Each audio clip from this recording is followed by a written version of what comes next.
안녕하세요. 크립토TV입니다.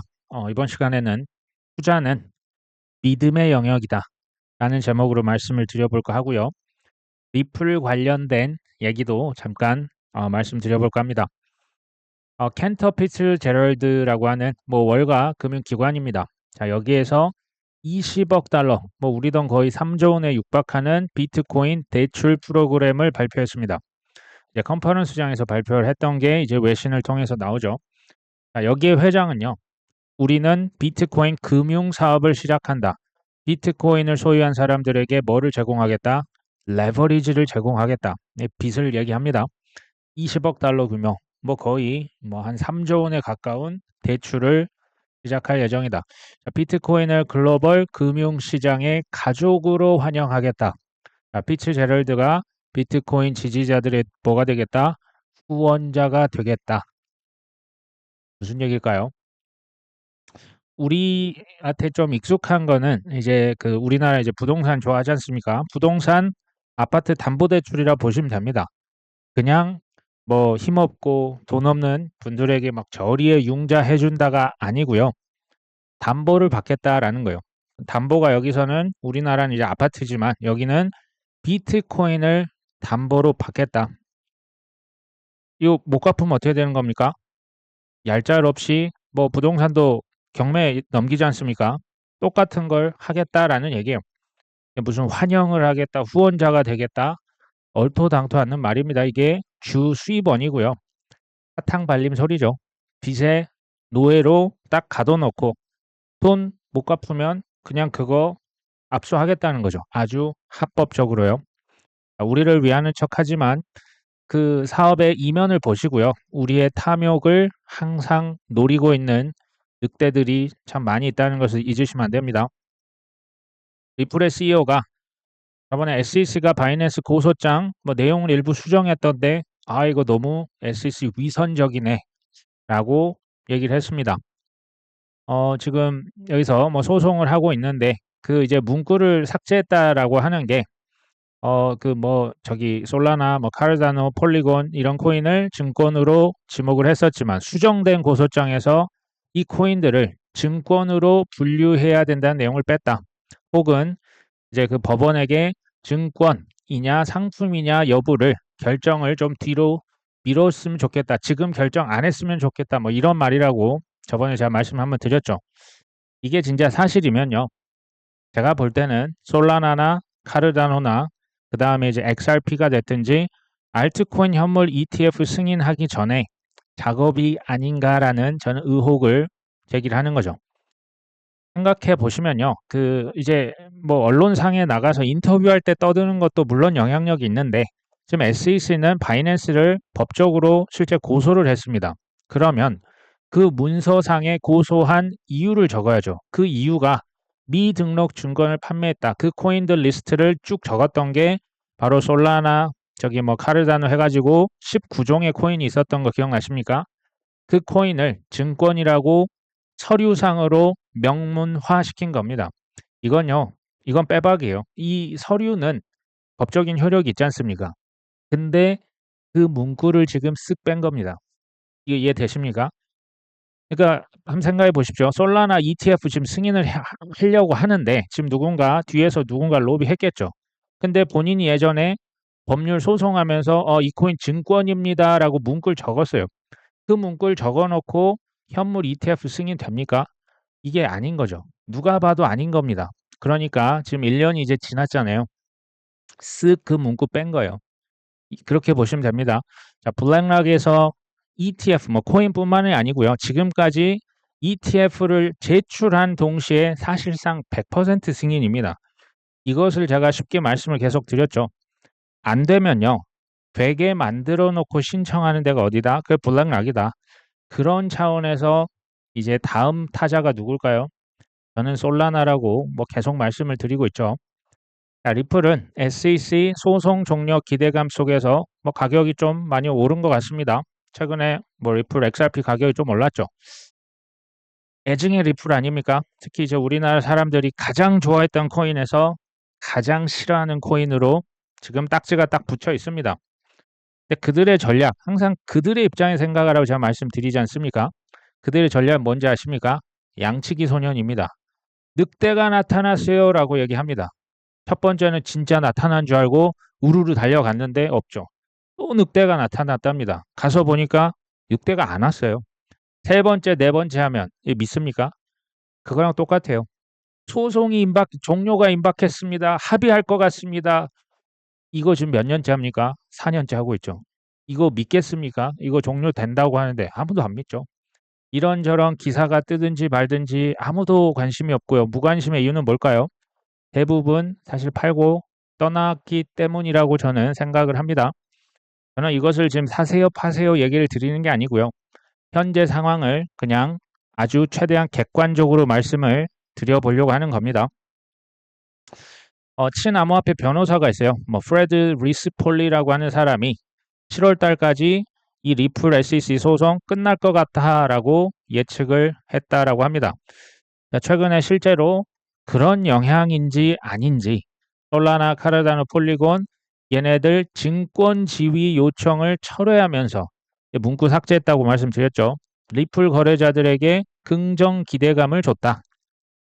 SEC에서는 코인이 대부분 증권이라고 지금 주장을 하고 있지 않습니까? 각종 소송들이 쇼였죠. 지금 이게 거의 이제 끝나가는 시점이죠. 작년 6월 달이었나요? SEC가 코인베이스, 바이낸스, 크라켄 고소장을 날렸었죠. 그때 증권으로 분류됐던 19종 코인 중에서 저는 그때부터 솔라나를 비롯해서 우량 코인들을 매집을 했었고요. 사실 지금까지도 사고 있습니다. 지금 가격 너무 좋은 거 아닙니까? 자, 여기에서는 SEC의 요청 철회로 인해서 XRP는 이제 비증권으로, 증권 아니랍니다. 법적 명확성이 확보됐다. 자, 그러나 이게 이제 정확히 알고 계시죠? 개인에게 판매했던 XRP는 이게 증권이 아니다. 단 기관들에게 판매했던 XRP, 특히 이제 은행들에게 팔았겠죠. 이거는 증권 여부에 포함될 수 있다. 지금 이게 이제 그 예전에 토레스 판사가 했던 거 아닙니까? 부분적인 승리가 그래서 부분 승리였죠. 이 지금 변호사는 7월 31일 현지 시간 소송 판결의 기한이다. 이때까지는 판결이 날 건데 이때 판결에서 뭐가 결정이 될까요? 판사는 증권법 위반 혐의로 인해 리플에게 부과될 벌금 또는 합의금에 대해서 판결할 예정이다. 지금요, 남은 절차 딱 하나 있어요. 이거 가지고 지금 수년을 질질 끌었는데요. 이제 결말이 난답니다. 뭐만 정해지면 된다? 개인 판매 XRP는 오케이. 기관들에게 XRP 판매했던 거 이거 증권 성격이 있다. 그러면 너 이거 불법 미등록 증권 판 거 맞으니까 벌금 내야지. 이 벌금 내면 끝이에요. 이 금액이 얼마일지 결정하는 게 지금 곧 이제 나온다라는 겁니다. 이 금액 결정되면 뭐라고요? 3년 8개월인가요? 2020년 12월부터 지속됐던 소송이 드디어 종료가 될 것으로 보입니다. 근데요, 상식적으로 바이낸스 같은 경우는 저번에 이제 법무부에서 이제 고소해서 벌금도 5조 몇천억 원을 냈었고요. CG는 이미 감옥에 갔다 나왔어요. 4개월 정도 복역하고 나왔는데 지금 테라루나의 권도영이는 1년 동안 전 세계 경찰들을 조롱하면서 도망쳤죠.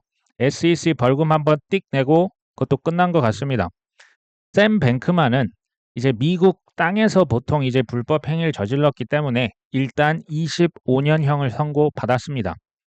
근데 기사를 한번 보시면요. 벗이죠, 벗. 25년 받았는데 항소를 준비하고 있고요. 최대 50%까지 감형을 받을 가능성이 있다라는 게 그 현직자의 증언입니다. 좀 이상한 거 아닙니까? 리플도 마찬가지죠. 증권이냐 아니냐가 무슨 4년씩이나 걸릴 일입니까? 지금 리플 투자자는 사실상 거의 바보 취급을 당하고 있다고 해도 과언이 아닙니다. 그들의 전략을 한번 살펴보시죠. 하락장에요. 대형 폭탄을 악재들을 쏟아 붓습니다. 2022년 생각해 보시면 되겠죠. 장기간의 거짓말, 희망 고문을 여기 더합니다. 이렇게 되면 어떻게 되는지 아십니까? 90%는 바로 탈락합니다. 코인 투자자들 22년도 거의 다 그 전부터 사실 나가셨었죠. 그래야 그들이 싼 값에 살 수가 있겠죠. 그리고 인프라를 뒤에서 다 장악을 해 놓습니다. 그래 놓고 지금 뭘 했습니까? 뭐 ETF가 뭐 안 된다고 했다가 하나씩 승인해 놓고 이더리움도 안 된다고 했다가 지금 승인하고 이제는 별거 없네. 이거 반대로 생각을 하셔야겠죠. 불장이 되면요. 온갖 사탕 발림으로 대형 호재를 뻥뻥 터트릴 겁니다. 특히 올해 하반기와 내년 상반기를 기대하시면 좋을 것 같은데요. 대부분은 어떻게 될까요? 이때 사는 거죠. 그래서 상투에 대개는 물리게 됩니다. 이 모든 과정이 어떻게 됩니까? 계속 반복이 되는 거죠. 대략 코인은 이게 4년 사이클이기 때문에 저는 오히려 코인 투자가 더 쉬울 수 있다라는 생각도 합니다. 미국의 자산운용사 위스덤 트리의 대표가 이런 얘기했습니다. 코인이 주류가 될 것이다. 트럼프는 규제 명확성을 약속했다. 이 모든 복잡하고 혼란스러운 것의 본질을 파악하시는 게 투자의 핵심이거든요. 뭡니까? 암호화폐 규제가 불명확한 것이 핵심입니다. SEC 게리 갠슬러가 그것을 항상 그렇게 의도를 했었죠. 뒤에서 로비하는 집단이 있었습니다. 갑자기 비트코인, 이더리움 ETF가 승인이 됐다. 트럼프가 블랙락의 레리 핑크가 갑자기 공부했는데 나 좀 깨우침을 얻었어. 칭코인 뭐 이제 뭐 국가적 뭐 전략 자산이네 어쩌네 폭탄 발언을 쏟아내죠. 여기에 핏 21 법안과 리플 소송 등이 다음 순서일 뿐입니다. 그들의 쇼타임은 제가 볼 땐 거의 이제 끝이 보이는 거죠. 미국의 하원 의원이 해리스가 당선이 된다면 암호화폐 산업에 균형 잡힌 접근 방식을 취할 것이다. 이 발언을 누가 했나 봤더니요. 공화당이 아닙니다. 민주당 소속의 하원 의원 와일리 니켈이라고 하는 분이 한 얘기입니다. 상식적으로 1년 전만 해도 이런 일이 상상이나 됐습니까? 민주당 대선 후보가 코인 산업의 균형 잡힌 접근 방식이라는 말 자체가 어불성설 아닙니까? 민주당, 해리스, 너마저 다 돌아서고 있는 거죠. SEC 게리 갠슬러를 해고하겠다. 이거 우리가 이제 듣기 좋은 발언을 누군가 계속 트럼프가 얘기해주고 있잖아요. 최근에 그 이제 증권이라고 했던 코인들 그 문구 좀 삭제하자. 그거 좀 지워주고 그래야 다음 순서가 나오겠죠. 이 모든 게 뭐다? 규제 명확성이 확보되고 있다라고 보시면 됩니다. 이게 확보가 되면 그때는 하늘로 날아가겠죠. 그들의 계획표대로 하나도 빠짐없이 지금 완벽하게 이루어지고 있는 겁니다. 코인 대상승이 그렇게 머지는 않은 것 같습니다. 리얼 부지런의 창업자 라울 팔 있죠. 자, 비트코인은 거대한 컵앤핸들 패턴에서 곧 벗어날 것이다. 이제 계속 그 유동성을 얘기하는 거죠. 이제 그 부채, 국가 부채가 너무 많기 때문에 다시 부채를 재융자, 또 빌린 돈으로 또 다시 빚으로 빚을 갚는 이게 계속 주기적으로 반복이 된다. 돈을 찍어낼 때 가장 많이 오르는 게 바로 코인이다. 가장 쉬운 방법은 망치지 않는 것이고요. 많은 돈을 벌 수 있는데 더 위험하지만 보상도 더 크다. 모르시는 분은 안 계실 거라 봅니다. 비트코인 가격입니다. 21년도 4월이었나요? 최고점에 한번 찍고 11월 달에 한번 이 지금 근처 찍고 이제 하락장을 거의 한 3년간 겪었었죠. 지금 최근에 최고점을 살짝 돌파를 하려고 했는데 여러 번 이제 막혔습니다. 무슨 의미입니까? 이 박스권을, 이 최고점을 곧 있으면 돌파할 것이다. 그런데 주의하실 점이 있죠. 이거 뭐 하루, 내일, 모레 이거 돌파한다는 얘기가 아닙니다. 이게요, 최소 몇 개월 걸린다라는 얘기를 고시라고 표현을 한 겁니다. 이런 지루한 구간이 저는 오히려 아주 좋은 기회가 될 수 있다라는 생각을 합니다. 이거는 전체 크립토의 시가총액입니다. 제가 막대기를 하나 이제 그어봤는데요. 이전의 최고점을 비트코인은 돌파했었는데 이 전체로 하면 아직 최고점 돌파 못한 겁니다. 그 얘기는 무슨 얘기입니까?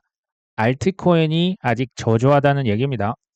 전체 크립토 시가총액 이전의 최고점이 2021년 11월이었나요? 2.8 트릴리언 달러였는데 지금은 2.3 트릴리언 달러. 아직 최고에 못 미치고 있죠.